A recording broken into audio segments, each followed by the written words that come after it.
Estaba sentado en nuestra pequeña y alquilada habitación en El Paso, Texas, frente a Sofía, mi esposa, la mujer que había caminado conmigo a través de cada dificultad. Soy Diego Morales. Tengo 33 años, un mecánico común y corriente, con las manos siempre manchadas de grasa y sudor. Ese es el hombre que soy hoy. Sofía tiene 30 años, ojos brillantes y una sonrisa amable, y trabaja como maestra de primaria en una escuela cercana. Sobre la mesa entre nosotros había un grueso montón de documentos de un préstamo bancario, números escritos por todas partes que me hacían dar vueltas la cabeza, pero que también me llenaban de esperanza. Revisábamos cada detalle, calculando si finalmente habíamos ahorrado lo suficiente para el enganche de nuestra primera casa. Creo que si reducimos un poco más los gastos de comida, tal vez tengamos suficiente el próximo mes, dijo Sofía suavemente, pero con firmeza. Siempre había sido así, optimista pero realista, y me hacía sentir increíblemente afortunado de tenerla a mi lado. Asentí, pero en mi mente, esa casa no era solo 4 paredes y un techo.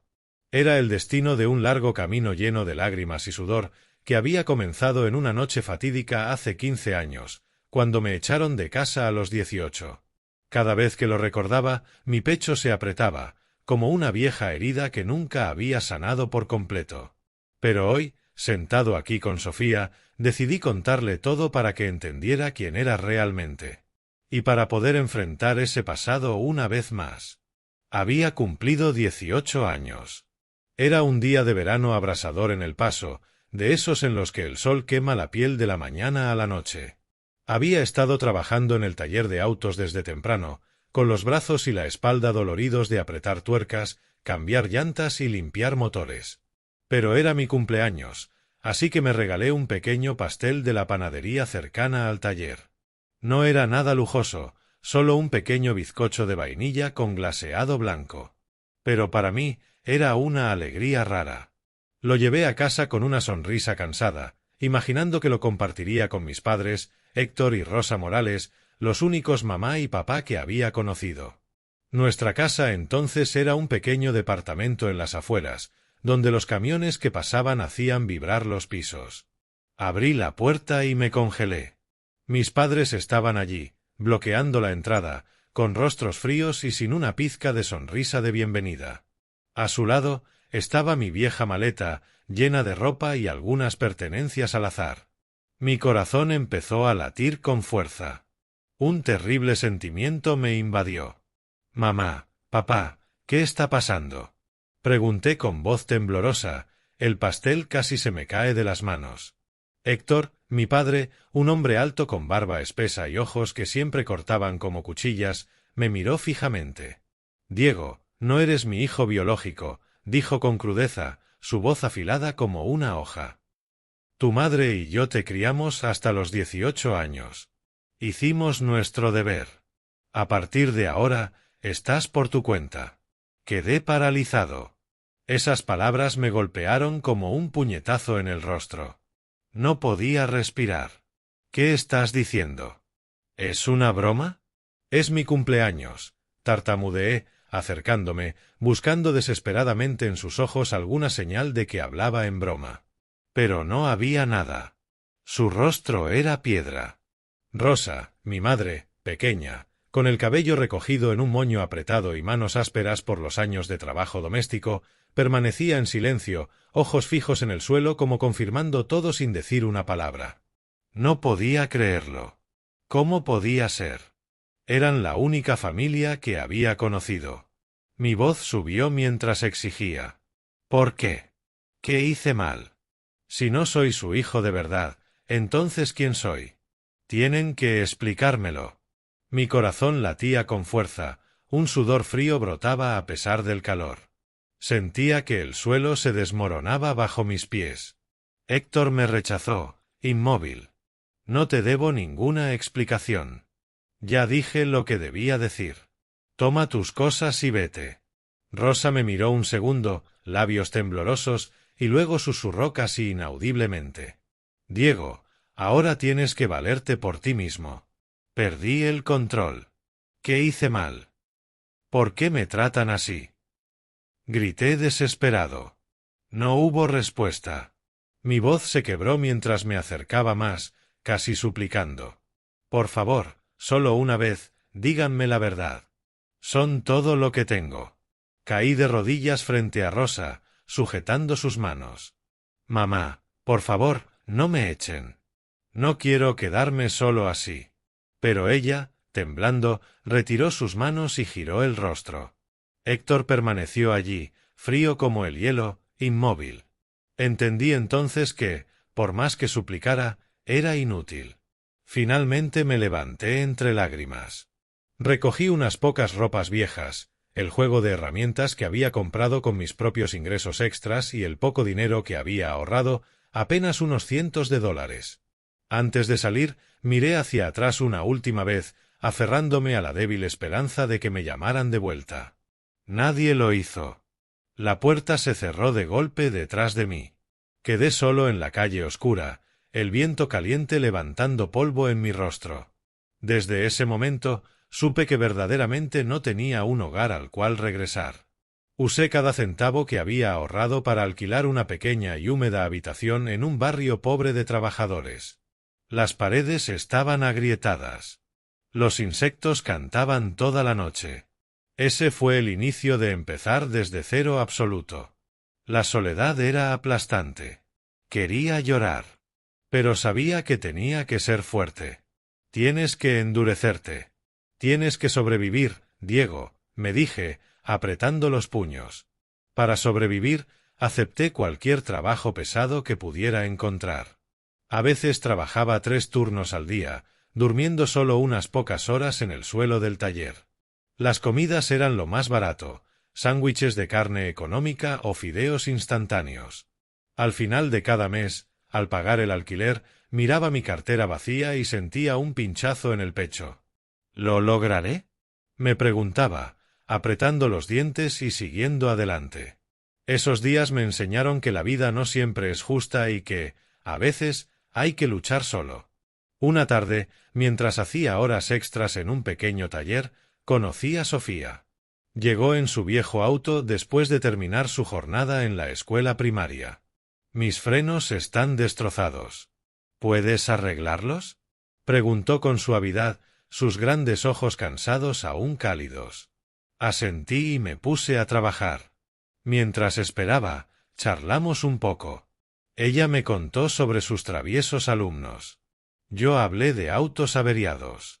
Esas breves conversaciones nos fueron acercando lentamente. Empezó a venir más seguido y yo comencé a esperar esas tardes. Mantuve mi pasado oculto, solo dije que no tenía familia. No quería remover el dolor de haber sido expulsado. Sofía era igual. Rara vez hablaba de su pasado, solo mostrando una tristeza fugaz cuando mencionaba que también había estado sola desde joven. Ambos cargábamos heridas silenciosas, secretos que no queríamos compartir. Pero esa comprensión mutua nos unió. Ambos conocíamos el peso de la vida, admirábamos la fuerza y el esfuerzo del otro. De las charlas con café barato, el amor creció silenciosamente. Recuerdo nuestra primera cita de verdad, con mi corazón latiendo como el de un adolescente, temeroso de que ella no sintiera lo mismo. Pero Sofía sonrió, tomó mi mano, y todo se sintió natural.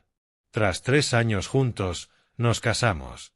La boda fue sencilla, solo una pequeña ceremonia en la iglesia con unos pocos amigos cercanos.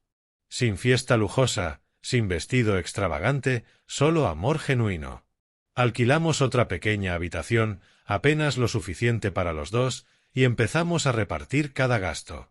Me convertí en mecánico a tiempo completo en un taller más grande, tomando turnos nocturnos para ganar más. Sofía enseñaba, ahorraba cada centavo, casi sin gastar en sí misma. Trabajábamos de la madrugada a la noche, pero cada tarde, al llegar a casa y abrazarnos, me sentía feliz. Pasaron 10 años de paciencia incansable y ahorro estricto. Hubo momentos en que casi quebramos, cuando caí gravemente enfermo por exceso de trabajo o cuando Sofía lloraba por el estrés de enseñar. Pero en lo más profundo, siempre sostenía el sueño de tener una casa propia para nuestra familia, un lugar realmente nuestro donde construir un futuro. Y cuando finalmente ahorramos lo suficiente para considerar un préstamo, solicitamos comprar nuestra primera casa. Pensé que todo estaba a punto de cambiar para mejor. Pero no sabía que ese paso nos llevaría por otro camino fatídico, donde secretos largamente enterrados comenzarían a salir a la luz. Este caso tiene más de 30 años, dijo con gravedad. Hemos revisado todo, pero la dirección está desactualizada. Era una casa en Santa Fe, Nuevo México, de hace 3 décadas. Las autoridades locales confirmaron que se mudaron hace mucho tiempo, probablemente después de la desaparición de su hijo. Mi corazón empezó a latir con fuerza.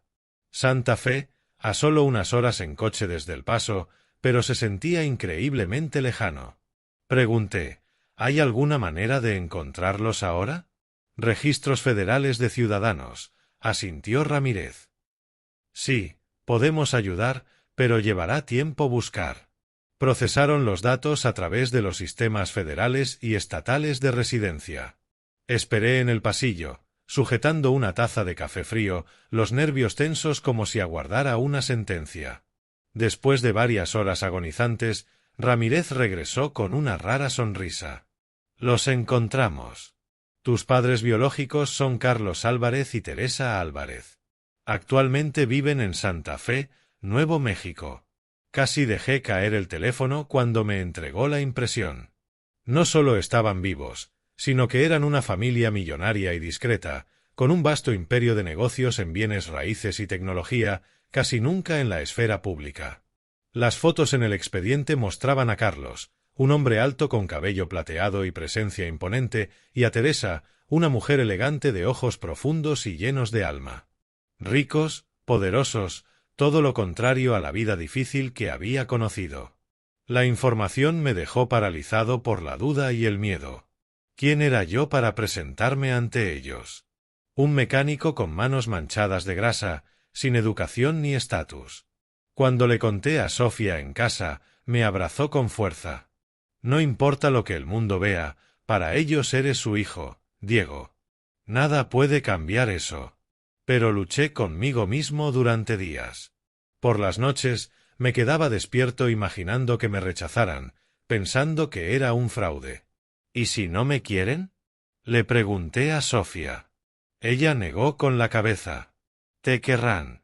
Eres su sangre y carne. Finalmente, después de muchas noches sin dormir, decidí que tenía que conocerlos. Fuera cual fuera el resultado, necesitaba la confirmación de quién era realmente. A sugerencia del FBI, un oficial federal llamado Agente López fue asignado para acompañarme y garantizar que todo fuera legal, evitando malentendidos. Te presentaremos y llevaremos los resultados del ADN, dijo Ramírez. Partimos una dorada mañana tejana rumbo al norte, hacia Nuevo México. Los pocos cientos de millas se sentían como una eternidad. El paisaje cambió. El desierto árido dio paso a las colinas verdes de Santa Fe. Cuando el coche se detuvo frente a la extensa propiedad de los Álvarez, apenas podía respirar. Era una villa magnífica, con altos muros blancos, jardines exuberantes y una piscina reluciente bajo el sol, como sacada de una película de Hollywood. Tocamos el timbre y la enorme puerta de madera se abrió. Allí estaban Carlos y Teresa Álvarez, congelados en shock al mirar a un desconocido cuyo rostro llevaba rasgos inquietantemente familiares. Mi cara se parecía a la de un joven Carlos. Mis ojos, a los de Teresa. Teresa fue la primera en perder el control. Casi se desploma, manos sobre la boca, ojos abiertos por la incredulidad.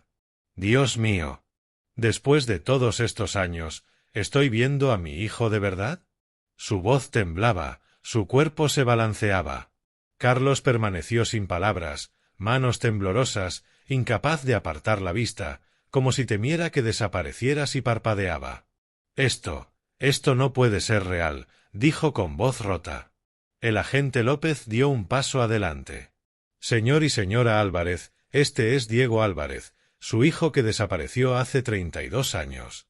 Tenemos registros y confirmación de ADN. López explicó brevemente el proceso de verificación de identidad y entregó los resultados del ADN.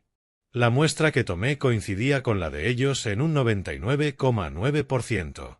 Tomaron la carpeta con manos temblorosas, revisando los números fríos y definitivos página por página. Entonces, todas las dudas se desplomaron. Teresa estalló en sollozos de agonía y alegría abrumadora. «Mi hijo. Estás vivo. Pensé que te habías ido para siempre». Se lanzó hacia mí, abrazándome con fuerza, lágrimas empapando mi camisa. Carlos, por primera vez en décadas, perdió la compostura de un hombre de negocios poderoso. Su rostro se contrajo, la voz quebrada. «Diego, lo siento. Fallé en protegerte». Me abrazó con fuerza, como si soltarme hiciera que desapareciera de nuevo. Me encontré entre estas dos figuras imponentes, temblando de emoción. Extraño y, sin embargo, familia. El vínculo invisible de la sangre tiraba de mi corazón, aunque nunca había crecido en sus brazos. Después de más de 3 décadas separados, 3 personas se miraban cara a cara en una explosión del destino. Dolor y felicidad tardía entrelazados en un instante demasiado profundo para las palabras. Lloré. Ellos lloraron. Y por un momento, el mundo pareció detenerse. Entramos en la vasta villa de la familia Álvarez. El amplio salón seguía cargado con el peso de lágrimas no derramadas. Carlos lideró el camino, su mano todavía temblorosa sobre mi hombro, como asegurándose de que realmente estaba allí, de carne y hueso. Teresa se quedó a mi lado, ojos rojos e hinchados, incapaz de apartar la mirada. El agente López se mantuvo un poco atrás, dando espacio a la familia pero presente para asegurar que todo transcurriera sin problemas. El salón era enorme, con sofás de cuero, pinturas caras y una chimenea crepitante. Pero en ese momento solo era el telón de fondo para la conversación que estaba por desarrollarse. Nos sentamos y las palabras comenzaron a fluir, entrecortadas, superpuestas, como si nunca hubiera tiempo suficiente para decirlo todo. «Diego, ¿estás bien? ¿Cómo has vivido todos estos años?», preguntó Teresa, su voz quebrada mientras tomaba mi mano, temerosa de que desapareciera. Carlos se sentó junto a ella, ojos brillantes, intentando mantener la voz firme, pero sin lograrlo. «Tenemos tanto que hablar. Comienza desde el principio, hijo. Te escuchamos». Asentí, con la garganta apretada. Y así comenzaron las historias, entrelazadas con lágrimas y abrazos repentinos. Carlos y Teresa contaron el tiempo tras mi desaparición. Carlos habló con voz baja y dolorida, reviviendo recuerdos que aún dolían. «Tenías poco más de 1 año. Estábamos en un parque cerca de la casa. Jugabas con una pelota pequeña. Me giré un segundo para tomar agua, y cuando miré de nuevo, hizo una pausa, nudillos blancos agarrando el reposabrazos, ya no estabas». Teresa continuó, lágrimas fluyendo otra vez.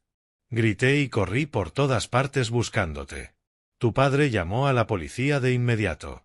Reportamos tu desaparición, pegamos tu foto por toda la ciudad, desde Santa Fe hasta Albuquerque, incluso hasta Texas. Contratamos investigadores privados. Habríamos gastado todo lo que tuviéramos si eso significaba encontrarte». Se secó los ojos con la mano temblorosa, voz quebrada. «Todos estos años, ni un solo día pasó sin esperanza. Cada mañana me preguntaba si hoy recibiría noticias tuyas. Pero tampoco pasó un día sin culpa. Fue nuestra culpa por no vigilarte lo suficiente. Esa culpa me ha desgarrado el corazón cada día». Escuché, con el corazón doliendo. Carlos continuó. «Hubo momentos en que casi nos derrumbamos. En el 3er año, cuando todas las pistas se enfriaron, tu madre casi se quitó la vida por la desesperación. Me volqué al trabajo, construí el negocio para olvidarlo, pero cada noche soñaba contigo llorando por mí. Pensábamos que te habías ido para siempre, que el destino te había tomado para siempre». Su voz se quebró, y por primera vez vi llorar a un empresario multimillonario como a cualquier padre común. Luego fue mi turno. Respiré hondo intentando mantener la calma, pero mis palabras temblaban. Crecí con Héctor y Rosa Morales, las personas que me secuestraron. Me llamaron Diego Morales y usaron la identidad de su propio hijo que había muerto. Desde pequeño, me mantuvieron con una correa muy corta. No podía salir solo, ni tener amigos. Nos mudábamos constantemente. Texas, Arizona, de vuelta otra vez, siempre con prisas, como si huyéramos de algo. Hice una pausa, recordando aquellas noches, acurrucado, escuchando susurros misteriosos fuera de la puerta. Cuando cumplí 18 años, me echaron. Dijeron que no era su hijo real y que habían cumplido con su deber. Sobreviví en las calles, haciendo cualquier trabajo, cargando pesos, arreglando autos, trabajando turnos nocturnos hasta colapsar. Sin hogar, sin familia, solo con los pocos cientos que había ahorrado. Carlos y Teresa escucharon, sus rostros pasando del dolor a la ira. Teresa apretó mi mano con fuerza. Esos monstruos te robaron durante más de 30 años. Destruyeron nuestra familia y dejaron heridas que nunca sanarán. Su voz se elevó con rabia. Carlos golpeó la mesa suavemente, ojos llameantes. Son criminales, Diego. Me aseguraré de que paguen. Pero tú has sufrido demasiado. Su ira se sentía como un fuego protector. Por primera vez en mi vida, realmente me sentí protegido.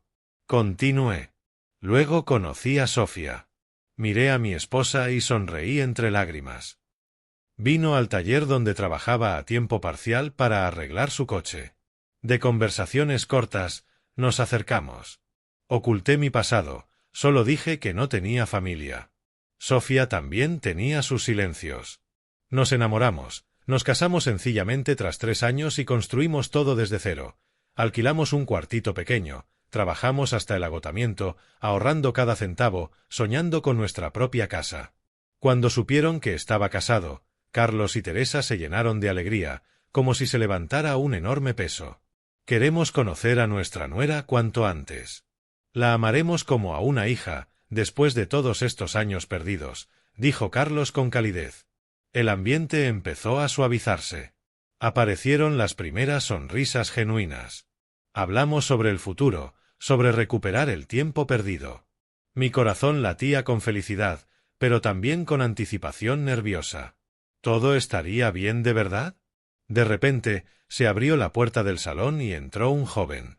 Tenía 28 años, alto, vestido con camisa y pantalón elegante, cabello perfectamente peinado. Carlos se puso de pie, voz alegre pero ligeramente tensa. Mateo, entra, hijo. Este es Diego, tu hermano mayor, el que perdimos hace tantos años. Mateo Álvarez, mi hermano biológico cuyo existencia nunca había conocido, se detuvo en seco, ojos escaneándome con sorpresa. Mi corazón se llenó de alegría y nervios. Mateo, eres mi hermano menor, di un paso adelante, queriendo abrazarlo, esperando un apretón de manos cálido. Pero, contrariamente a mis esperanzas, Mateo se mostró frío y distante. Asintió brevemente, sin sonrisa, sin alegría. Sus ojos reflejaban desconfianza y un atisbo de resentimiento oculto, como si mi repentina aparición amenazara su equilibrio. Mi corazón se hundió. Intenté conversar. ¿Cómo has estado? Sin saber que tenía un hermano. Cuéntame de ti. Mateo respondió cortante, saltando entre frases. Estoy bien. Trabajo en la empresa de papá. Todo normal. Miró su reloj. Estoy cansado. Mucho trabajo hoy. Me voy arriba. Se retiró de la reunión sin otra palabra ni despedida. Tras su marcha, el salón quedó pesado de nuevo. El silencio se extendió, roto solo por el crujido de la chimenea. Carlos suspiró y se recostó. Mateo ha sido obstinado y difícil desde pequeño. Teresa asintió con tristeza. Tras la pérdida de ti, el dolor fue insoportable. Derramamos todo nuestro amor, expectativas y sobrecompensación sobre Mateo. Lo mimamos, le dimos todo para llenar el vacío que dejaste. Diego, pausó, voz cargada de pesar. Nunca imaginamos que esa sobrecompensación haría que creciera egoísta y arrogante. Mateo solo se preocupa por sí mismo y hace lo que quiere. Intentamos corregirlo, pero era demasiado tarde. Me senté, emociones revueltas. Acababa de encontrar a mi familia, pero ya se percibía un conflicto oculto. ¿Me odiaba Mateo? ¿Mi regreso amenazaba el equilibrio de la familia que habían construido? Esa tensión flotaba en el aire como una bomba de tiempo. Aunque quería quedarme más y hablar, pensé en Sofía esperando ansiosa en casa. Me levanté para irme. Mamá, papá, tengo que irme. Sofía y yo necesitamos descansar, pero prometo regresar pronto. Quizá traer a Sofía para que los conozca bien. Carlos y Teresa nos acompañaron a la puerta, claramente reacios a soltarnos. Teresa me abrazó con fuerza. No te alejes demasiado, hijo. Temo que si te suelto, desaparezcas de nuevo. Carlos me palmeó el hombro, voz cargada de emoción. Llámamos cuando quieras. Tenemos tanto tiempo perdido por recuperar. Los abracé, lágrimas cayendo nuevamente, y me dirigí al coche con el agente López. En el camino de regreso al Paso, dejé la villa con el corazón cargado de sentimientos encontrados, alegría abrumadora por encontrar padres que realmente me amaban y una inquietud silenciosa por las tensiones ya presentes. ¿Quién era realmente Mateo? ¿Me aceptaría alguna vez? Esta travesía, resultó, aún tenía muchos desafíos por delante. El viaje de regreso a El Paso tomó varias horas, pero para mí se sintió como un tiempo interminable de reflexión. El paisaje de Nuevo México dio paso gradualmente al familiar desierto de Texas. El sol de la tarde tardío proyectaba una neblina dorada a través del parabrisas, llevando el olor del polvo y la hierba seca. Mi corazón latía con fuerza cada vez que recordaba la fría mirada de Mateo. Era mi propio hermano de sangre. ¿Por qué estaba tan distante? ¿Perturbaba mi regreso el equilibrio de la familia que habían construido? Esas preguntas me hacían sentir ansiedad, como si caminara por una cuerda floja entre alegría y conflicto. Llegamos a nuestro cuarto alquilado en El Paso tarde en la noche. Las luces de la calle proyectaban sombras difusas por la ventana. Sofía preparó 2 tazas de té caliente y se sentó frente a mí en la vieja mesa de madera. «Ahora cuéntamelo todo», dijo, ojos brillando de anticipación. Respiré hondo y le conté toda la verdad sobre la reunión con mis padres biológicos, la apertura de la puerta de la villa, los abrazos entre lágrimas, las historias de su dolor durante décadas y la repentina aparición de Mateo con su actitud helada. Describí cada detalle, mi voz temblando al hablar de Carlos y Teresa, cómo lloraron y me sostuvieron como si temieran que desapareciera otra vez. Son multimillonarios, Sofía. Tienen todo excepto a su hijo durante 32 años. Y ahora ese hijo soy yo. Sofía escuchó, su rostro pasando del asombro a la emoción profunda. Sus ojos se llenaron de lágrimas. «Oh, Diego, finalmente encontraste a tu familia después de 32 años perdido. Estoy tan feliz por ti», me abrazó, voz quebrada. Pero luego lloró más fuerte, feliz y conmovida a la vez. «Siento tanto por ti. Todos esos años de soledad, sin nadie que te protegiera. Has sufrido demasiado, Diego». La abracé con fuerza mientras mis propias lágrimas caían. Por primera vez en días, sentí alivio al compartir todo. Sofía me acarició la espalda. «De ahora en adelante me tienes a mí, y tienes a tus padres reales. Todo mejorará». Pero antes de que pudiera calmarme, Sofía se secó las lágrimas, sonrió a través de ellas, tomó mi mano y la colocó sobre su vientre. «Diego, tengo una gran noticia, estoy embarazada». Sus palabras estallaron dentro de mí como un torrente de pura felicidad. Me quedé atónito, con la boca abierta. «Dios mío, ¿estás embarazada?», asintió y me mostró la prueba positiva. «Fui al médico el día que te fuiste a Santa Fe. Tengo 2 meses de embarazo». Me quedé paralizado unos segundos, luego rompí a llorar de alegría. Abracé a Sofía, riendo y llorando al mismo tiempo. «Vamos a tener un bebé, nuestro propio hijo». Sentí como si todas las pérdidas del pasado se curaran en un solo instante, desde haber sido secuestrado, vagar sin hogar, hasta encontrar a mi familia y ahora convertirme en padre. Mi vida se había transformado en una película dramática llena de giros que aceleraban mi corazón. En los días siguientes, empezamos a planear todo para el bebé. Pasábamos horas en la cama con cuadernos llenos de anotaciones. ¿Cómo estamos financieramente? Necesitamos ahorrar más para el hospital y las cosas del bebé, dijo Sofía, preocupada pero emocionada. Asentí. Tomaré turnos extra, pero también necesitamos un lugar estable para vivir. Esta habitación es demasiado pequeña para 3. Hemos hablado del cuidado prenatal, controles regulares, mejor nutrición, menos estrés para mí. Si te cansas, tienes que dejar de enseñar temprano, dijo, mientras acariciaba suavemente mi vientre. Los cambios inevitables me llenaban de nerviosismo y alegría a partes iguales. Convertirme en padre significaba mayor responsabilidad, pero también una felicidad inmensa. Cada noche me acostaba pensando en nuestro hijo, imaginando cómo sería, lleno de esperanza y preocupación. Al día siguiente llamé a Carlos y Teresa con la noticia. Mamá, papá, tengo grandes noticias. Sofía está embarazada. Silencio por unos segundos, y luego Teresa estalló en lágrimas. Dios mío. Vamos a ser abuelos, exclamó, mientras Carlos, con la voz cargada de emoción, añadía. Felicidades, hijo. Hemos esperado tanto por este día. Nuestro primer nieto después de todos estos años. Su alegría era inconfundible, como si otra parte de su dolor de décadas hubiera sanado. Frente a la responsabilidad de la paternidad, me di cuenta de que ya no podía seguir en el inestable trabajo de mecánico en el taller de El Paso. Salarios bajos, turnos nocturnos agotadores, sin un futuro real. Necesitamos más estabilidad, Sofía, para nuestro hijo, le dije una noche. Ella asintió. ¿Qué tal trabajar en la empresa de tus padres? Son ricos, te ayudarán. La idea me hizo dudar. Había sido independiente durante años y ahora pedía ayuda. Pero después de muchas noches sin dormir, hablando con Sofía y sopesando pros y contras, decidí pedirles ayuda a Carlos y Teresa. Iré a Santa Fe y hablaré con ellos en persona, dije. Sofía me abrazó. Te apoyo. Ve por nuestro futuro. Unos días después conduje solo a Santa Fe, con el corazón latiendo a 1000 por hora. La villa de los Álvarez apareció bajo el sol, pero esta vez se sentía un poco más familiar. Carlos y Teresa me recibieron calurosamente, abrazándome fuerte.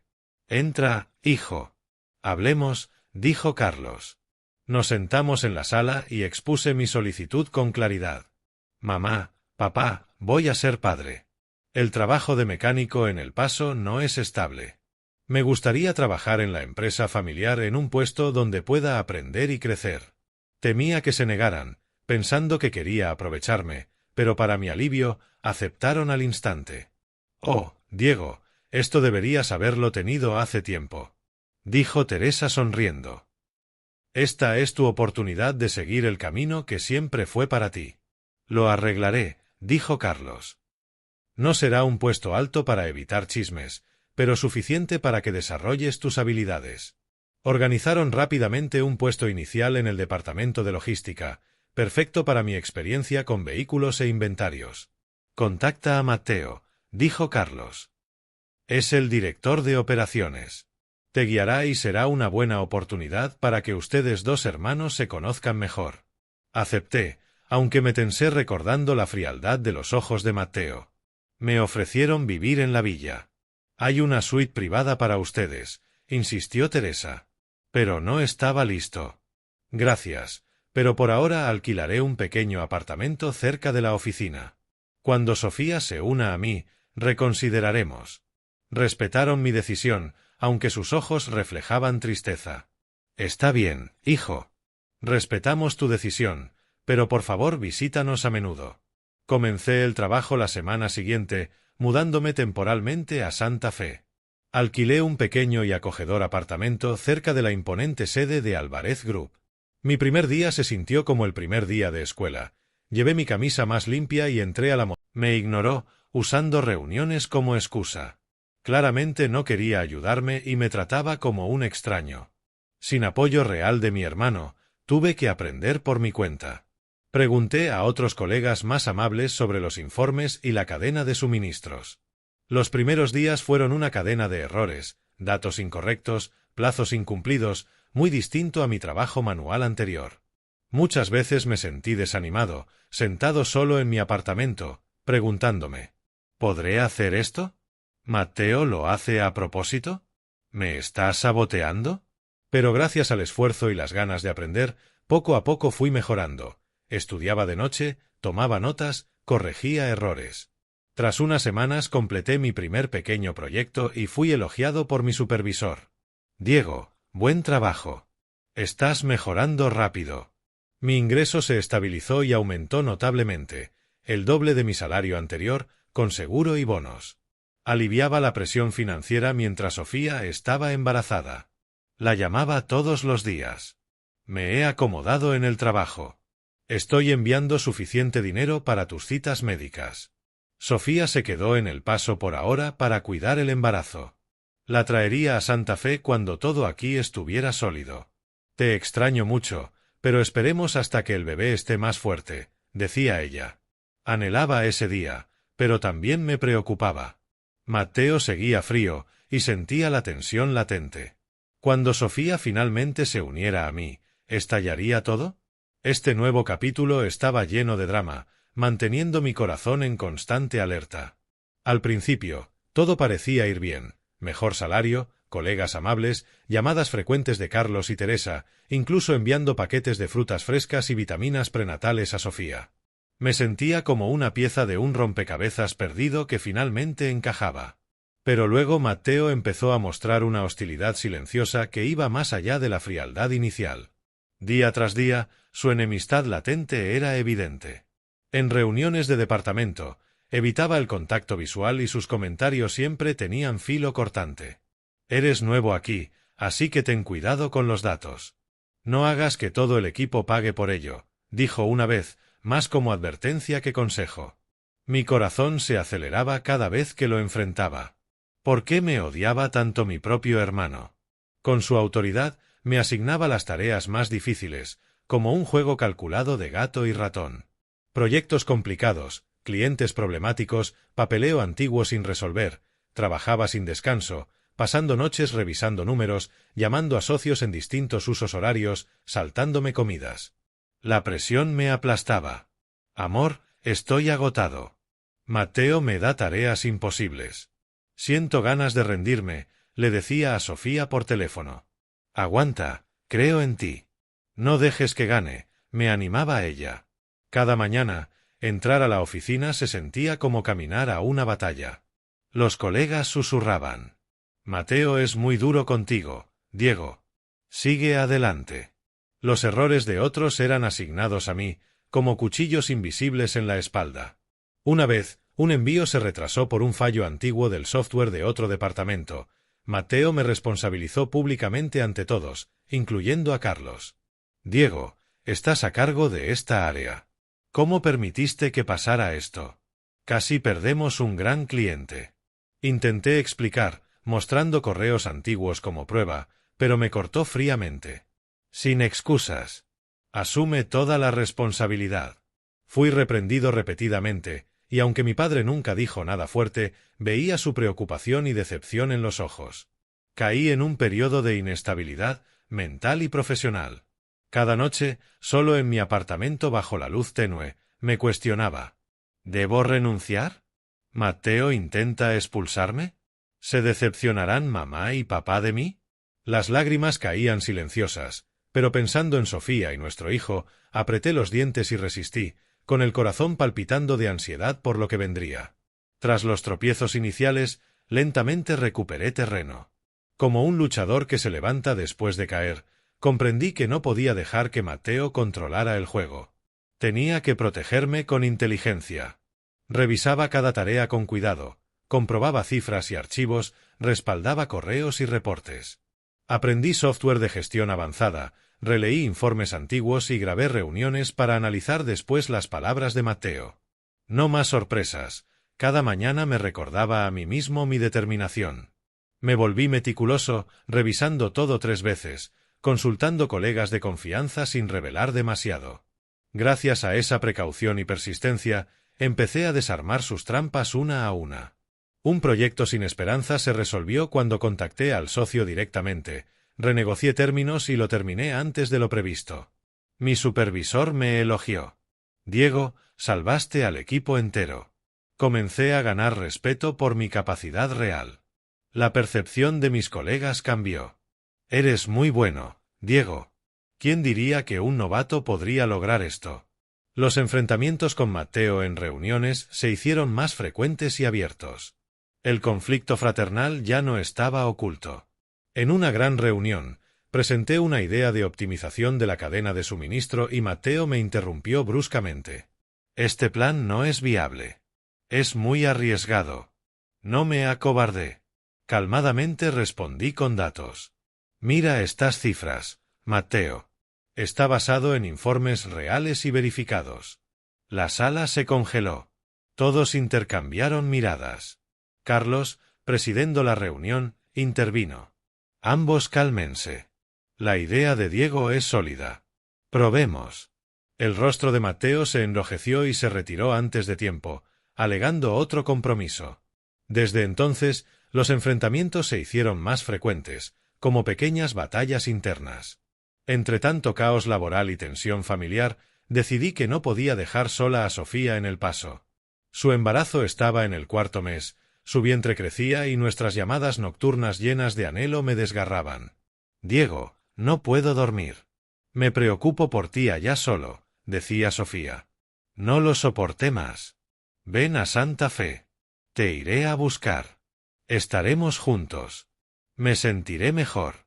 Ella aceptó, con la voz temblorosa. Eso quiero yo también.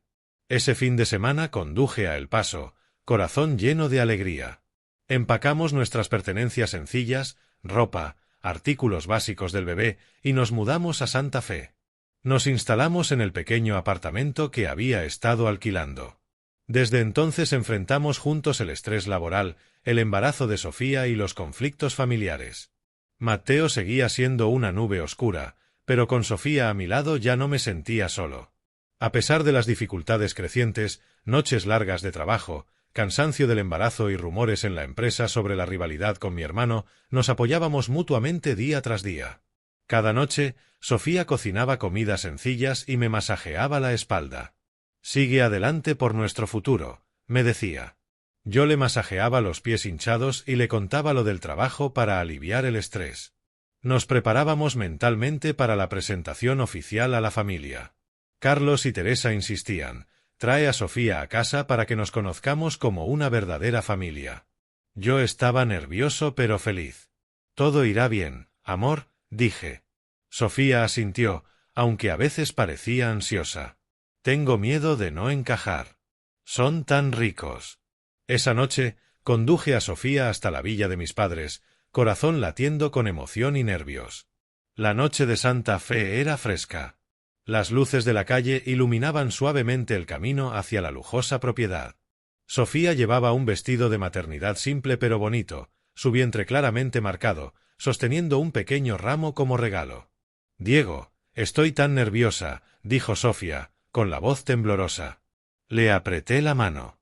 Mamá, papá te van a querer. Eres la nuera perfecta. Pero a medida que nos acercábamos a la villa, noté que Sofía se ponía extrañamente agitada. Su rostro palideció, las manos se aferraban con fuerza, como si estuviera luchando contra algo que intentaba contener. ¿Estás bien? ¿Te sientes mal? Pregunté, preocupado. Ella no respondió, solo miraba al frente, con los ojos brillando y un pánico apenas contenido. Cuando llegamos a la entrada, Sofía se tensó de repente y, aterrorizada, exigió. Diego, da la vuelta.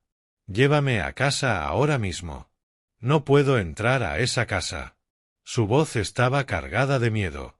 Me quedé en shock. ¿Qué dices? ¿Por qué de repente? Mamá y papá te están esperando. Intenté calmarla, acariciándole la espalda, pero Sofía abrió la puerta del auto de golpe y se tambaleó sobre la acera, las piernas temblando. No entiendes. No puedo, gritó, mientras las lágrimas brotaban. Salté del auto, desesperado, y la sostuve. Tranquila. Dime qué pasa. En ese preciso instante, el auto de Matteo apareció detrás de nosotros, los faros iluminando la escena. Nos vio en la carretera y frenó de golpe, chirriando los neumáticos. Bajó del coche, primero con sorpresa al verme y luego giró hacia Sofía. De la sorpresa pasó a la incredulidad total, como si hubiera visto un fantasma. Tartamudeó, incapaz de decir mi nombre, y avanzó hacia nosotros. En mi confusión logré decir, Matteo, esta es Sofía, mi esposa. La traigo a conocer a mamá y papá. Al escuchar esas palabras, la boca de Matteo quedó abierta varios segundos. Luego estalló en una risa estruendosa, incrédula, su expresión retorciéndose en algo burlón y perverso. Dejó escapar una frase que congeló el aire. «Diego, ¿no sabes que Sofía en realidad es mi hermana?» Las palabras me impactaron como un rayo. Me quedé paralizado, con todas mis fuerzas drenadas, las rodillas casi cediendo. «¿Tu hermana? ¿De qué diablos hablas?» Tartamudeé, incrédulo. Me volví hacia Sofía, esperando que lo negara, pero ella rompió en sollozos desesperados, sacudiendo la cabeza una y otra vez. «No, no puede ser. Esto no es real». En un instante, nuestros mundos, nuestra felicidad, nuestra familia, nuestro futuro, se desmoronaron completamente por las palabras de Matteo. Mi corazón latía salvajemente, la mente giraba, y aquella noche se convirtió en la pesadilla más aterradora de mi vida. Me quedé congelado, sin poder pensar ni reaccionar. Mis piernas se convirtieron en plomo, enraizadas al pavimento bajo la luz de la entrada de la villa. Matteo permanecía allí, con una sonrisa burlona en los labios y los ojos brillando con una satisfacción extraña, como si hubiera estado esperando ese momento durante mucho tiempo. «¿Qué? ¿Qué dijiste?» balbuceé. «Sofía es mi esposa, no tu hermana», traté de aclarar, pero mi voz sonaba débil, casi inaudible. Matteo solo negó con la cabeza y soltó una risa desdeñosa. «Descúbrelo tú mismo, hermano mayor. El destino es cruel, ¿no crees?»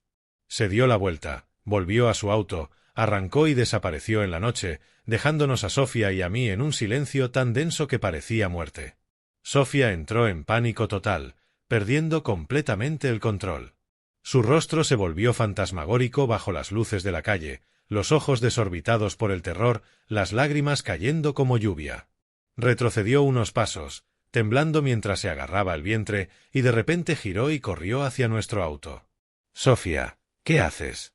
«Espera», grité, pero el viento nocturno se tragó mi voz. Abrió la puerta, se sentó al volante y arrancó con desesperada velocidad.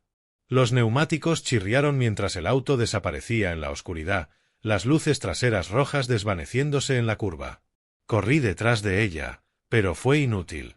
El coche se había ido, dejándome paralizado en medio de la carretera, con el viento helado golpeando mi rostro y trayendo el olor de hojas secas y polvo. Mi corazón pareció detenerse. El mundo se volvió borroso, y solo el frenesí de mis latidos retumbaba en mis oídos. En ese estado quebrado, caminé hacia la villa, cada paso arrastrando el peso de mi vida colapsada. La verja de hierro crujió al abrirla, pero no sentí nada, ni dolor, ni ira, solo un vacío inmenso en el pecho. El largo camino estaba desierto, las luces del jardín proyectando sombras de árboles como fantasmas. Los recuerdos felices con Sofía inundaron mi mente. Nuestro primer encuentro en el taller, nuestro primer beso bajo la lluvia del Paso, nuestra sencilla boda con apenas unos amigos. Ahora, ¿qué había quedado de todo eso? Un error horrible. Abrí la gran puerta de la villa y entré en el vestíbulo de mármol, la lámpara de araña brillando burlonamente sobre mi dolor. Carlos y Teresa me vieron llegar solo y de inmediato sintieron que algo catastrófico había ocurrido. Los encontré en la sala de estar, Teresa con una sonrisa ansiosa, Carlos sosteniendo una botella de vino para celebrar. Al verme, pálido y con ojos vacíos, como un fantasma, ambos se levantaron de un salto. «Diego, ¿qué pasó? ¿Dónde está nuestra nuera?», preguntó Teresa, la voz temblorosa mientras me abrazaba. «Hijo, ¿qué sucede? ¿Por qué vienes solo?», dijo Carlos, con el rostro grave. Quise explicar, gritar, pero mi garganta estaba cerrada. Solo cayeron lágrimas silenciosas.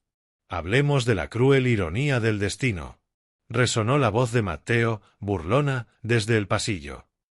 El hermano mayor se casa con su propia hermana y encima la deja embarazada. «Brillante, Diego». Carlos y Teresa quedaron atónitos, casi incapaces de procesar lo que habían escuchado. Teresa se giró hacia Matteo, pálida. «¿Qué acabas de decir, hijo? ¿Qué quieres decir?». Carlos agarró a Matteo del hombro. «Explícate ahora mismo. ¿Qué demonios está pasando?». Yo permanecí inmóvil, observando la escena como si viniera de otro mundo. Matteo relató todo lo ocurrido en la entrada, con tono burlón y triunfante, como contando una macabra broma. Dijo que nos vio, que yo presenté a Sofía como mi esposa y que la reconoció. Sofía Álvarez, la hija adoptiva que mamá y papá habían criado años atrás, que había huido de casa. Solo dije la verdad, ella es su hermana, dijo Mateo. Luego Sofía rompió en llanto, se subió al auto y se fue a toda prisa. Mateo sonrió, con los ojos brillando. Carlos se desplomó en el sofá, pálido, agarrándose el pecho. No, no puede ser. Sofía, nuestra hija adoptiva, y Diego. Teresa sacudió la cabeza violentamente, apenas capaz de mantenerse de pie. Dios mío, ¿cómo puede ser? Son hermanos. Se casaron. Corrió a abrazarme, pero yo permanecí congelado, sin respuesta, con la mente vacía. Salí de la villa esa noche, agotado física y mentalmente, sin saber a dónde ir ni cómo recomenzar. Carlos y Teresa me suplicaban que me quedara. No te vayas, hijo. Encontraremos la manera. Negué con la cabeza, con voz apenas audible. No puedo escuchar más ahora mismo. Necesito tiempo. Salí al frío viento nocturno que me golpeaba la cara, trayendo el aroma de flores nocturnas del jardín. Tomé un taxi de regreso al apartamento, mirando sin ver las calles vacías de Santa Fe. Por ahí, en algún lugar, Sofía había desaparecido en la oscuridad, llevando consigo un secreto inexplicable y una vida en crecimiento en pánico. ¿Estaría segura, conduciendo sola de noche, embarazada y alterada? La idea me atravesó como un cuchillo. Las lágrimas volvieron a brotar. Regresé al apartamento con una débil esperanza de que Sofía solo hubiera salido por un momento de rabia. Todo estaba en silencio, su taza de café de la mañana todavía en la mesa, su vestido de maternidad colgando en el armario. Abrí la puerta y llamé su nombre. Ninguna respuesta. Las llaves seguían en su lugar, la cama fría e intacta. Me dejé caer al suelo, con la cabeza entre las manos, mientras la frágil esperanza se desvanecía lentamente. Llamé a Sofía una y otra vez, todas las llamadas fuera de servicio, cada timbre terminando en silencio absoluto. Envié decenas de mensajes desesperados. Sofía, estoy muy preocupado. Por favor, vuelve. Hablemos. Sin respuesta. La pantalla del teléfono permanecía cruelmente en negro.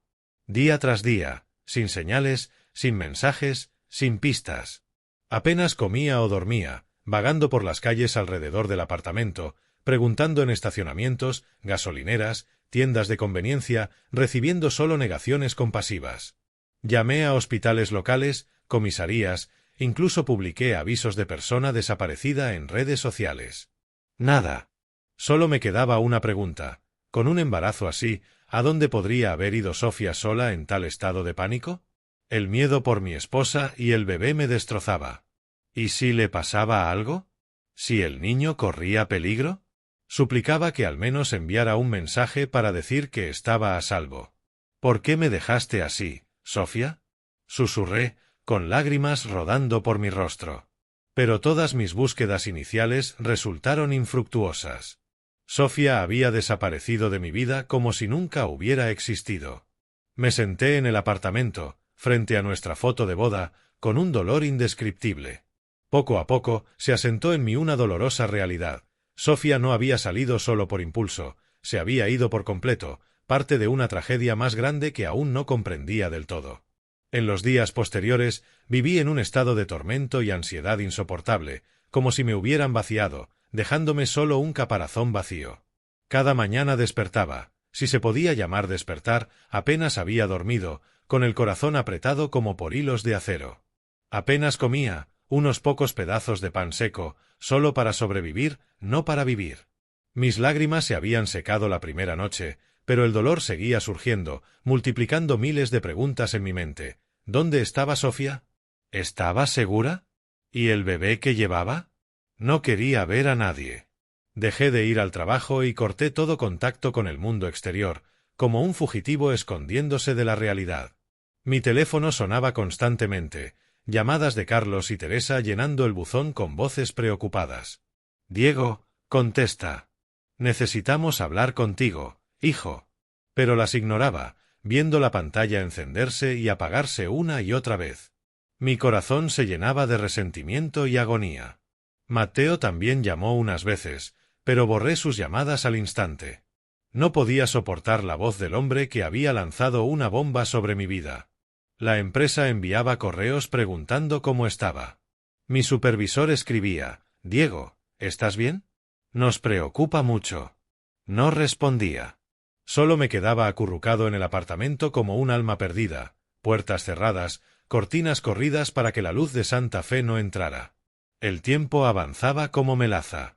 Cada hora era una tortura, y sentía que lentamente me estaba muriendo. Una tarde, mientras el sol de Santa Fe comenzaba a ponerse rojo detrás de las montañas, hubo un golpeteo frenético en la puerta. Me quedé inmóvil en el sofá, sin querer abrir. Pero los golpes no cesaban, acompañados de la voz de Teresa. «Diego, abre la puerta. Mamá y papá estamos aquí. Necesitamos verte». Me arrastré hasta la puerta y la abrí un poco con manos temblorosas. Carlos y Teresa estaban allí, con el rostro demacrado y los ojos rojos de preocupación. Abrí completamente, con la mirada perdida, la ropa arrugada, la barba crecida, el rostro pálido, los ojos vacíos como un fantasma. Teresa estalló en lágrimas al verme. «Hijo, ¿cómo te dejaste llegar a este estado? Dios mío». Carlos me rodeó con un brazo, voz baja. «Entra, hijo. Tenemos que hablar». Los dejé pasar en silencio, sin decir nada, y me senté inmóvil en la silla, como alguien esperando un juicio final. El pequeño apartamento se sentía ahora como una prisión. Carlos y Teresa se sentaron frente a mí. Teresa tomó mis manos. «Diego, debes mantener la calma y escuchar todo lo que vamos a decirte. Hemos estado ocultando algo enorme». Mi corazón latía con fuerza, pero permanecí en silencio, con la mirada vacía. Carlos respiró hondo, con voz cargada de culpa. «Sofía no es nuestra hija biológica, hijo. Fue adoptada. La recibimos aproximadamente un año después de tu desaparición. El dolor de perderte era insoportable. Pensamos que adoptar a una niña podría aliviarlo de alguna manera. Sofía vino de un orfanato y lo mantuvimos en secreto durante 30 años. Nadie lo sabía, ni siquiera Mateo, ni Sofía misma. Queríamos que se sintiera como nuestra verdadera hija para borrar un poco el dolor». Teresa continuó, lágrimas surcando su rostro pálido, voz temblorosa, cada palabra arrancada desde un sufrimiento profundo. Cuando Sofía cumplió 18 años, rechazó el camino que habíamos planeado para ella. Universidad prestigiosa, matrimonio arreglado para fortalecer la posición de la familia. Quería independencia, ser maestra, vivir su vida, en lugar de la jaula dorada que construimos. Luchó con nosotros. Luego, una noche lluviosa, se fue de casa y cortó todo contacto con la familia Álvarez durante años. La buscamos por todos lados, contratamos investigadores privados, pero fue en vano. Cambió de nombre, se mudó a El Paso y comenzó una nueva vida. Nunca imaginamos, jamás, que se encontraría contigo, Diego. Teresa rompió en sollozos, apretando mis manos. «Hijo, lo siento mucho. Ocultamos la verdad pensando que así protegeríamos a todos, pero solo condujo a esta tragedia». Carlos inclinó la cabeza, lleno de remordimiento. «Nos equivocamos, Diego. Equivocados al ocultarte la adopción de Sofía. Equivocados al intentar controlar su vida. Si hubiéramos dicho la verdad antes, hoy esto quizá nunca habría pasado. Tú y Sofía se conocieron, se enamoraron, sin saber el pasado. La culpa es nuestra. Pensamos que adoptarla sanaría la herida de perderte, pero solo causamos más dolor». Teresa lloró. «Nunca pensé que Sofía se iría y luego te encontraría, nuestro hijo perdido. El destino es cruel, Diego». Escuchaba, con emociones desbordadas, ira, dolor, pero también un leve alivio. Ellos lloraban, yo lloraba. El apartamento parecía una sala de tribunal juzgando el pasado. Pero insistieron en que todo aún podía salvarse, porque Sofía y yo no éramos parientes de sangre. Carlos me miró directo a los ojos, con voz firme. «Hijo, Sofía es adoptada. No hay relación de sangre. Tu matrimonio es legal. El bebé que espera está perfectamente bien. Es solo un terrible malentendido causado por nuestro secreto. Tenemos que encontrar a Sofía, explicarle todo y arreglar esto». Teresa asintió, limpiándose las lágrimas. Así es, hijo. Sofía no sabe la verdad. Entró en pánico, creyendo que era nuestra hija biológica, pero no lo es. Podemos demostrarlo con los papeles de adopción. Todo puede repararse, Diego. Sus palabras fueron un débil rayo de luz en la oscuridad, pero el dolor permanecía. Pero Sofía se ha ido, mamá, papá. La he buscado por todas partes y no puedo encontrarla. Rogué a Carlos y Teresa que usaran sus contactos y su red de seguridad privada para localizar a Sofía. Por favor, ayúdenme a encontrarla. No puedo hacerlo solo. Está embarazada. Está aterrorizada. ¿Y si le pasa algo? Carlos asintió de inmediato. Usaremos todos los contactos, investigadores privados, cámaras de la ciudad, amigos y policía. La encontraremos. Teresa me abrazó. Te lo prometo, hijo. Sofía es nuestra nuera, y el bebé es nuestra esperanza. La traeremos a casa. Se fueron con esa promesa y, por primera vez en días, una pequeña chispa de esperanza brilló en mí, aunque el corazón seguía destrozado. Me senté solo, mirando nuestra foto de boda, susurrando. Sofía, espérame. Te encontraré. Los días de espera por noticias de los investigadores privados de Carlos fueron los más angustiosos de mi vida, como sentarse sobre brasas ardientes, tortura pura. Cada noche llamaba a Carlos. ¿Alguna novedad, papá? Él me tranquilizaba. Los investigadores estaban revisando las cámaras de tráfico en todas las autopistas. Sofía se dirigía hacia el norte. Probablemente hacia Colorado o Utah. La encontraremos, hijo, me dijo Carlos. ¿Por qué el destino nos había llevado hasta este punto? Sofía, ¿dónde estás? ¿Estará bien nuestro bebé? Aquellas noches me quedaba despierto imaginando a Sofía sola en algún motel barato, llorando porque creía que éramos hermanos de sangre. Sentía el corazón desgarrado.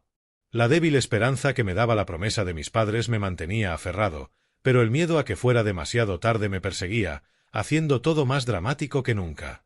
Entonces llegó el momento.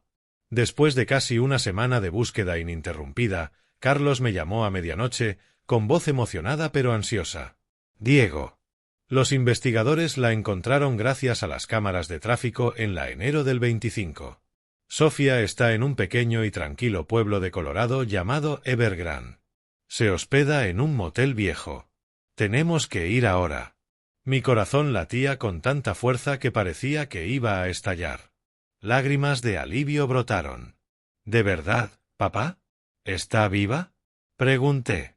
Sí, hijo. Su voz sonaba firme. Salgamos ya. Salté de la cama, me vestí apresuradamente, el corazón desbocado. ¿Me perdonaría? ¿Estaría bien el bebé? Evergrande, un pequeño pueblo rodeado de bosques de pinos, a unas 3 horas de Santa Fe, parecía el lugar perfecto para esconderse, pero tan solitario. Imaginé a Sofía sentada sola en una habitación oscura, abrazando su vientre, llorando por esa horrible obsesión, y mi corazón dolió. Sin perder un segundo, Carlos, Teresa y yo partimos de inmediato. Condujimos hacia el norte en la SUV negra de la familia bajo un cielo estrellado de Nuevo México, entrando luego en Colorado. El viaje de 3 horas se sintió interminable. Mi mente corría con todos los posibles escenarios. ¿Cómo reaccionaría Sofía al verme? ¿Me seguiría amando después de todo? Carlos conducía, con voz calmada y tranquilizadora. Mantén la calma, hijo. Todo se va a explicar. Sofía no es tan frágil como piensas. Teresa estaba sentada en la parte trasera, rezando en silencio con su rosario. Señor, protege a nuestra nuera y a nuestro nieto. Yo me senté a su lado, aferrando mi teléfono, mirando la oscuridad interrumpida por los faros de los autos que pasaban como destellos de esperanza. El viento del desierto dio paso al fresco aire de montaña de Colorado, con el aroma de pinos entrando por la ventana entreabierta. Pero solo podía pensar en Sofía, mi esposa, la mujer que había caminado a mi lado en cada dificultad, ahora sola en la desesperación. Mi corazón se aceleró cuando apareció el letrero de Evergrande y giramos por el pequeño camino que llevaba al motel, un lugar antiguo con un cartel de neón parpadeante, escondido entre silenciosos pinos. Cuando llegamos, mi corazón casi se detuvo. Los investigadores habían señalado la habitación 7. Una luz amarilla tenue se filtraba por las cortinas cerradas. Toqué la puerta, manos temblorosas. Sofía, soy yo, Diego. Por favor, ábreme. Silencio durante unos segundos, luego suaves pasos y la puerta se abrió. Sofía estaba allí, rostro demacrado, ojos rojos de tanto llorar, vientre claramente redondeado bajo una blusa suelta, agotada y aterrada, apenas reconocible. Nos quedamos congelados, mirándonos incrédulos. Estaba más delgada, cabello despeinado, pero seguía siendo mi Sofía. Entonces ambos rompimos a llorar. Se lanzó a mis brazos y la abracé con fuerza, sollozando. Sofía, te encontré. Siento todo lo que has pasado. Su aroma familiar llenó mis sentidos y todo el dolor de los últimos días se desvaneció. Solo quedó la abrumadora alegría del reencuentro. Carlos y Teresa entraron en la pequeña habitación. Teresa se apresuró a abrazar a Sofía. Mi nuera, has sufrido tanto. Lo siento mucho. Sofía los miró, ojos abiertos de sorpresa. ¿Mamá? ¿Papá? ¿Ustedes también vinieron? Carlos se sentó al borde de la cama, voz calmada pero profundamente emocionada. Sofía, escúchame. No eres nuestra hija biológica. Te adoptamos de un orfanato después de perder a Diego. Guardamos el secreto para que te sintieras como nuestra verdadera hija. Pero fue un gran error. Te fuiste a los 18 porque intentamos controlar tu vida y no pudimos encontrarte durante años. Ese error llevó a la tragedia de hoy, tú y Diego conociéndoos sin saber el pasado. Teresa, con lágrimas recorriendo su rostro pálido, añadió. Me quedé en silencio por miedo a que te fueras otra vez, Sofía. Pero no podemos seguir ocultándolo. Tú y Diego no tenéis relación sanguínea. Tu matrimonio es legal y el bebé es una bendición. Lo siento por todo, por obligarte y por ocultar la verdad. Nos equivocamos. Perdónanos, por favor. Sofía escuchó, su expresión pasó del shock a un alivio gradual y luego rompió en sollozos en mis brazos. Es verdad. No soy su hermana. No hicimos nada malo. Se liberó de la horrible obsesión de incesto y culpa, aunque aún angustiada por la crueldad del destino. ¿Por qué el destino jugó así con nosotros? Susurró. Huir buscando libertad, conocerte, enamorarme, solo para enterarme de esto ahora. La tragedia se disolvió en un perdón tardío. 3 generaciones lloraron y se arrepintieron juntas. Carlos bajó la cabeza en señal de disculpa. Teresa lloró abrazando a Sofía y yo la sostuve aún más fuerte. Esa pequeña habitación de motel se convirtió en el escenario de un dramático reencuentro, donde el dolor se deshizo bajo el amor y la verdad. Llevé a Sofía de regreso a Santa Fe, comenzando una nueva fase de sanación para ambos. Durante el viaje de regreso, Sofía apoyó su cabeza en mi hombro y susurró. Diego, estoy tan cansada. Pero ahora está bien. Ya no tenemos razón para estar separados. Volvimos al apartamento. El médico de la familia Álvarez examinó de inmediato a Sofía y confirmó que el bebé estaba sano. En los días siguientes pasamos tiempo juntos, caminatas reparadoras por el parque, cocinando comidas simples, hablando del futuro, una recuperación lenta pero constante, con mi mano siempre sobre su vientre. Pequeño, mamá está en casa. Carlos y Teresa nos visitaban con frecuencia, trayendo alimentos nutritivos y disculpándose sin cesar. Nunca volveremos a ocultar nada. Una vez que todo se asentó, Diego y Sofía fueron oficialmente presentados a toda la familia Álvarez, y la adopción de Sofía se reveló abierta y transparentemente. En una gran reunión familiar en la villa, con parientes que venían de lejos, Carlos se puso de pie y contó toda la historia. Sofía es nuestra hija adoptiva, pero ahora es nuestra nuera, y Diego es nuestro hijo biológico perdido que ha regresado. Todos quedaron asombrados, luego aplaudieron y abrazaron a Sofía. Bienvenida a casa. Sofía sonrió entre lágrimas. Gracias a todos. A través de todos estos eventos, Mateo enfrentó por primera vez el dolor que había causado a sus padres y a su hermano. Comprendió que había sido parte de la tragedia y se acercó a mí en privado, voz llena de remordimiento. Diego, lo siento. Tenía celos. Pensé que me ibas a quitar todo. Por eso revelé la verdad para lastimarte. Me equivoqué. El resentimiento de Matteo se disolvió gradualmente, reemplazado por el arrepentimiento y la toma de conciencia. Desde entonces, él y yo dejamos de lado nuestros rencores y empezamos a trabajar juntos, combinando mis conocimientos prácticos y su experiencia en gestión. Bajo la guía de Carlos y Teresa, el Grupo Álvarez entró en una etapa de crecimiento estable y más fuerte, no solo financiero, sino también en valores familiares. Carlos celebraba reuniones familiares regulares enfatizando: la familia es la base. La empresa se expandió, pero ahora con un enfoque en la unidad. Matteo y yo lideramos proyectos importantes con éxito. Mi vida con Sofía volvió lentamente a la paz después de la cadena de conflictos, aunque los recuerdos dolorosos permanecieron como recordatorio. Nos mudamos a nuestra propia casa cerca de la villa, dimos paseos vespertinos. Sofía volvió a enseñar y yo trabajaba con nueva alegría. Unos meses después, Sofía dio a luz a un niño sano. Lo llamamos Lucas Morales Álvarez. Lucas se convirtió en la esperanza y el nuevo comienzo de toda la familia.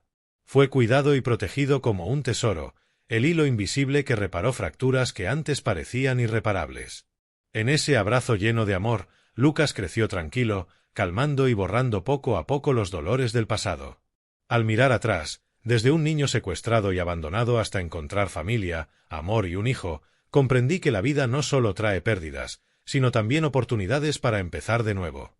Aprendí que la verdad, por dolorosa que sea, siempre debe decirse, porque solo la verdad puede salvar de la tragedia, como nos salvó a nosotros. El secreto casi lo destruye todo. También entendí que la familia no se construye solo con sangre, sino con responsabilidad, perdón y valor para enfrentar el pasado. Sofía fue adoptada, pero ahora es mi esposa y la madre de mi hijo, mi verdadera familia. Y después de tanto sufrimiento, creo que mientras no nos soltemos, siempre podemos encontrar la luz. Incluso en los momentos más oscuros, nos aferramos. Superamos todo. Y ahora somos más felices que nunca.